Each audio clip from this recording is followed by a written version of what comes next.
चलिए मेरे साथ बोलिए वासुदेव जनार्दनम।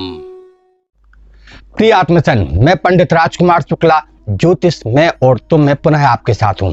प्रिय मित्रगण, इससे पूर्व जो हमने महामारी के संबंध में, कोरोना जैसी घातक बीमारी के संबंध में 2 भाग आपको प्रस्तुत किए, आपने देखे, सराहे, उसके लिए धन्यवाद।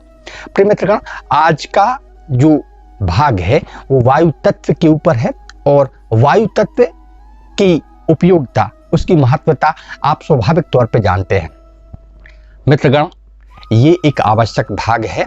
आप कृपया जो है इसको ध्यानपूर्वक देखेंगे, व्यवहारिक जीवन में उतारेंगे, ताकि न सिर्फ कोरोना बल्कि ऐसी कई घातक बीमारियों का उपचार जो आपके शरीर में विद्यमान है, आपकी प्रकृति में विद्यमान है, आपके वायुमंडल आसपास के वातावरण में विद्यमान है, उस उपचार को आप सहजता से कर सकते हैं। इसको करने की जो विधियां हैं वो मैंने आपसे कहा। इसमें यज्ञ थेरेपी एक पद्धति, यज्ञ के माध्यम से रोग के निदान के संबंध में कहा। मंत्र भी एक पद्धति है रोग निवारण में। मंत्र की उपयोगिता, मंत्र के जाप से, मंत्र की साधना से आप रोगों का उपचार कर सकते हैं। मित्रगण, वायु तत्व की उपयोगिता, उसकी इम्पोर्टेंस आप जानते हैं, उसकी महत्वता के संबंध में बताना आवश्यक ना होगा। प्रिय मित्रगण, वायु कितनी परमावश्यक है उसके लिए मैं आपसे कहूं कि अगर आप अपने 1 मिनट भी अगर आप बगैर वायु तत्व के जीवित रह सकते हैं तो संभव नहीं होगा।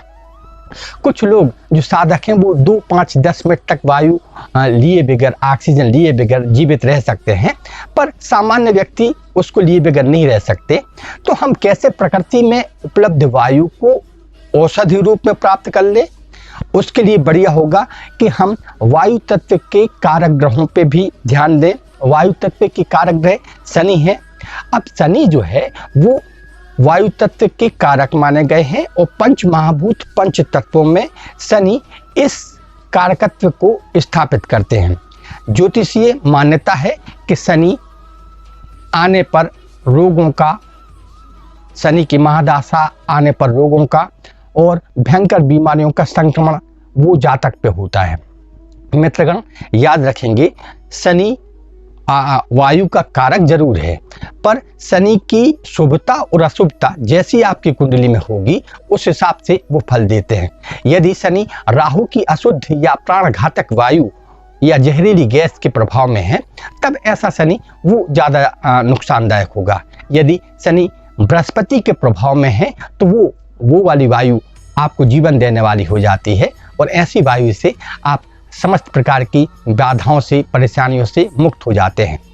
तो याद रखें मित्रगण, यहाँ पे मैं ज्योतिषी माध्यम से आपको शनि के भी उपचार बतलाता चलूँगा। आप उसको उस तरह से भी प्रयोग कर सकते हैं। यहाँ पे वायु तत्व का साधन करते हुए हम आपको पहले बता दें, इसकी जो पद्धति हमने पिछले भाग में यज्ञ पैथी के माध्यम से आपको बतलाया। यज्ञ पैथी सर्वोत्तम विधि मुझे यूं जान पड़ती है क्योंकि यज्ञ ही एकमात्र साधन है जिससे हम न सिर्फ घातक बीमारियों से, महामारियों से, कोरोना जैसी कई और भी भयंकर बीमारियां हैं उनसे आप बचाव के लिए वायु का साधन क्या कर लें, कैसे सरलता से वायु की वो जो शुद्धता है, पवित्रता है, वो आप प्राप्त कर लें। तो उसके लिए आपको चाहिए कि आसपास के पर्यावरण को शुद्ध रखें। आज जो संसार में विभिन्न प्रकार की जहरीली गैसों का उत्पादन हो रहा है, जो वाहनों के प्रदूषण से और जो विभिन्न प्रकार के वायु प्रदूषण जो होते हैं, गंदगी से हों चाहे मल से हों, वायु के प्रदूषण को रोकने के लिए आपको यज्ञों के विधान से आप वायु की शुद्धिकरण कर सकते हैं। आने वाले भविष्य में संभव है कि आपको कोई ऐसा यंत्र वो लेके चलना पड़े जिसको आप लगा के मास्क की तरह लगा के आप उसको ऑक्सीजन शुद्ध मात्रा में प्राप्त करें, या उसमें जो ऑक्सीजन की मात्रा है वो आप ज़्यादा मात्रा में वातावरण से प्राप्त कर सकें, वो भी संभव है। तो मित्रगण, इसके लिए बढ़िया होगा कि यज्ञों का संविधान किया जाए, करवाया जाए। मैं बार बार जो है आपसे निवेदन करूंगा, ब्राह्मणों की महत्वता के लिए नहीं है ये भाग, पर ब्राह्मण जानते हैं उन तत्वों का समायोजन यज्ञ के माध्यम से करने के लिए। तो आप ब्राह्मणों से करवा लें तो बढ़िया है, और ना करवा पाए तो भी आप कम से कम स्वयं ही अपने आप को, अपने आसपास के वातावरण को शुद्ध करने के लिए यज्ञ करें। यज्ञ ना कर पाने की यदि व्यवस्था नहीं है तब आप मंत्रोपचार से, मंत्र थेरेपी से भी आप लाभ ले सकते हैं। मित्रगण, आप वायु तत्व को स्पर्श से पहचानते हैं, वायु को ग्रहण करके आप वायु तत्व की महत्वता को स्वीकारते हैं। वायु तत्व का जो मूल कारण है कि वायु प्राण तत्व को जीवित बनाए रखने के लिए, आपके जो आप जो सांस लेते हैं, आप जो वायु में ऑक्सीजन की मात्रा ग्रहण करते हैं, ये जो सांस ली गई है उसमें कार्बन डाइऑक्साइड, नाइट्रोजन, ऐसी कई घातक गैसें भी होती हैं जो आसपास होती हैं, जिनको हम श्वास प्रश्वास के माध्यम से ग्रहण करते हैं। ये जो ऑक्सीजन आप ग्रहण करते हैं वो फेफड़ों से हृदय से विभिन्न अंगों तक पहुंचकर उस शरीर को जिंदा बनाए रखती हैं, या मैं कहूँ उस शरीर के जिंदा तत्व को बनाए रखने में सहायक होती हैं। तो आप वायु की उपस्थिति को संसार में मानते हुए आप कोशिश करें कि छोटे मोटे साधनों से वायु की आप प्रक्रिया को आप शुद्ध कर लें, पवित्र कर लें, वायु प्रदूषण को रोक सकें। और उसके लिए बढ़िया होगा कि यज्ञों का संसाधन करवाएं, यज्ञों का निर्माण करें, यज्ञों की देवताओं को आवाहित करें, यज्ञ का विधान करें, और अपने आप को और पूरे विश्व को आप विशुद्ध मात्रा में ऑक्सीजन उपलब्ध करा सकते हैं। ये विज्ञान प्रमाणित कर चुका है कि यज्ञों में डाली गई समिधाएं विभिन्न प्रकार की अमृतमय कणों को लेके वायुमंडल को शुद्ध करती हैं, पर्यावरण को शुद्ध करती हैं, और इससे भयंकर और घातक विषाणुओं का, कोरोना जैसे घातक विषाणुओं का नाश करना संभव है। कोरोना के विषाणु को मारने के लिए बहुत आवश्यक है कि वो जो सक्रिय ऊर्जा यज्ञ से वो आपको प्राप्त हो जाए। तो मित्रगण, इसके लिए बढ़िया होगा कि आप इसको मंत्रात्मक भी कर सकते हैं, यज्ञात्मक भी कर सकते हैं, और केवल साधनात्मक भी कर सकते हैं। आप पवित्र मन से वायु की उस शक्ति को, उस ऊर्जा को आप ग्रहण करें। इसके लिए सरल होगा, मैं आपको सरल कहूँ तो दिन में सूर्योदय से पूर्व, मध्याह्न के समय और सूर्य उदय से कुछ आगे पीछे आप इन मंत्रों का जाप करें। ये मंत्र सरल हैं, प्रार्थनाएं हैं, आप कर लें, आपके लिए बढ़िया हो जाए। ऐसी भावना के साथ मैं इन मंत्रों को आपको प्रस्तुत कर रहा हूँ, आप इनको कर लें। इसके लिए आपको वायु के आवाहन की ज़रूरत नहीं है, वायु आपके आसपास है, जहाँ आप महसूस कर सकें उस उत्तम वायु स्थल पर आप जाएं, या महसूस करें, या श्वास प्रश्वास के प्रत्येक श्वास में आपकी वायु है, आप उस तत्व को अंदर हृदय के आसपास, या अनाहत चक्र है, अनाहत चक्र में जो हृदय के आसपास बीच वाला जो स्थान है अनाहत चक्र है, उस अनाहत चक्र में आप वायु को स्थापित कर फेफड़ों तक उस ऑक्सीजन की ग्रहणशीलता को बढ़ाएं, और ऐसी भावना अपने आप को दें कि वो वायु आपके लिए नए प्राणों को लेके आ जाए, नए ऊर्जा को लेकर आ जाए, आप में जीवन तत्व बढ़ जाए, आपकी इम्यूनिटी पावर वो सक्रिय हो जाए। इसके लिए मित्रगण, मैं यहाँ पे मंत्र बोलूँगा भी और डिस्क्रिप्शन में भी आपको उपलब्ध कराऊंगा, ताकि आपको सरलता हो जाए।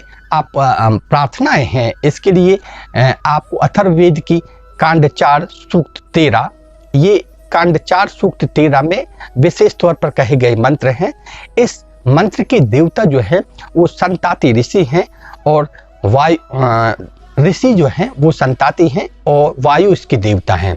ये अनुष्टुप छंद में गाई जाने वाली ऋचाएं हैं, ये अपने आप में भी मंत्र हैं।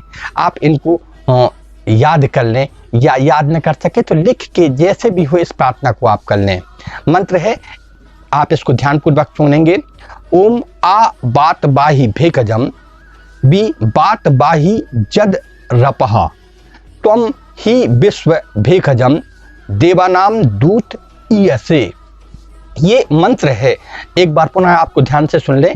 ओम आ बात बाही भेकजम बी बात बाही जद रपह त्वम ही विश्व भेकजम देवानाम दूत ईयसे। अर्थात हे वायुदेव, आप समस्त रोगों का निवारण करने वाली औषधि के रूप में आ जाएं। वो औषधि हमें प्राण तत्व का संचार कर दे, और अहितकारी विषैली गैसों का वो हमारे संपर्क से दूर चली जाए। हम श्वास में प्राणवायु को, ऊर्जा तत्व को लें, जीवन तत्व को लें, और हमारे अंदर जो विकार है, विषैली गैसें हैं, वो विषैली जीवाणु हैं, वो बाहर श्वास के माध्यम से निकल जाए। इस प्रार्थना को आप करें और उनसे प्रार्थना करें कि आप संसार के लिए औषधि रूप हो जाए, कल्याणकारी हो जाए, देवदूत बनकर संसार में ऑक्सीजन जैसी प्राण संजीवनी वो हमको उपलब्ध कराएं। ऐसी प्रार्थना आप करके भगवान को आप हवनात्मक भी कर सकते हैं। इसकी एक मंत्र के साथ स्वाहा आहुति भी दे सकते हैं। आप इसको मंत्र जाप की भांति भी 10 से 15 मिनट कर सकते हैं। आप इसको करें और जीवन को प्राप्त कर लें। आपके शरीर में प्राण ऊर्जा विकसित हो जाए, इम्यूनिटी पावर वो आपका बढ़ जाए। ऐसी भावना के साथ ही भाग प्रस्तुत है। प्रिय मित्रगण, ध्यान देंगे, लाइक करेंगे, शेयर करेंगे। सब्सक्राइब तो आपने कर रखा है, पर आप शेयर करने में थोड़ा सा जो है वो आप ध्यान नहीं रखा। आप बेल आइकन को दबा के रखेंगे ताकि ये जो महत्वपूर्ण भाग हैं वो आप स्वयं भी प्राप्त कर सकें और दूसरों तक पहुंचा सकें। आपने मेरी बातों को ध्यान से सुना। मिलते हैं अगले भाग में, तब तक के लिए वासुदेव जनार्दनम।